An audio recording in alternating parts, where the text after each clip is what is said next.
Hey there, cats and kitties. I am the Blues Man, Johnny Blues, and for as long as I can remember, I've always had a really strong love-hate relationship with the Superman origin series, Smallville. Now, let me get out of the way right away and say, even though this video is titled What I Hate About Smallville, I actually have much more love for it than I do hate.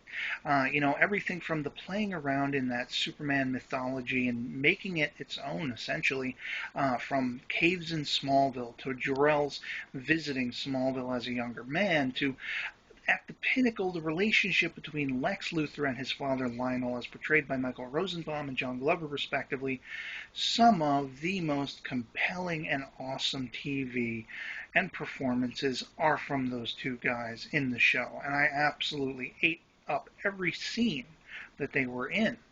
But of course, there are also things that just drive me crazy. Let me also point out some of the things that I love is, all of the background characters that we see debuted in the series, from Superman canon characters specifically to the overall DC Comics universe, from Justice League members to Justice Society members, Hawkman, Stargirl, Dr. Fate, to the Legion of Superheroes, and even, I might add, by Season 9, which are the episodes I've been watching again recently that I recorded on VHS, as I don't own the box sets anymore, the Wonder Twins. I mean, I love that kind of stuff.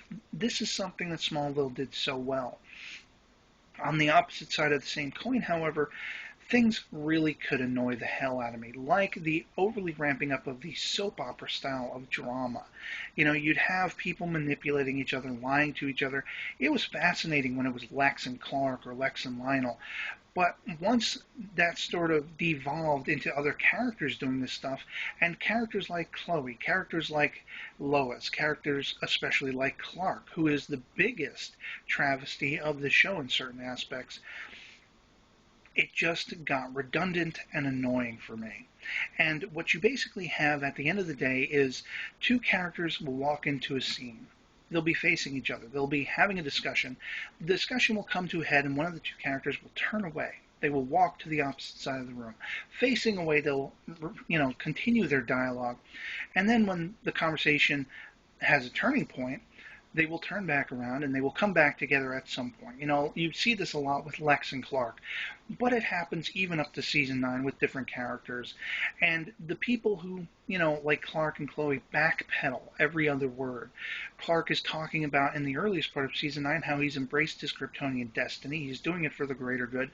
Chloe's nothing but supporting him. And then when he starts to show doubts, she's overly emphasizing, you need to do this. And when he finally starts to agree with her again, she contradicts herself and says, but I need you to do something that goes against that. Bring back Jimmy.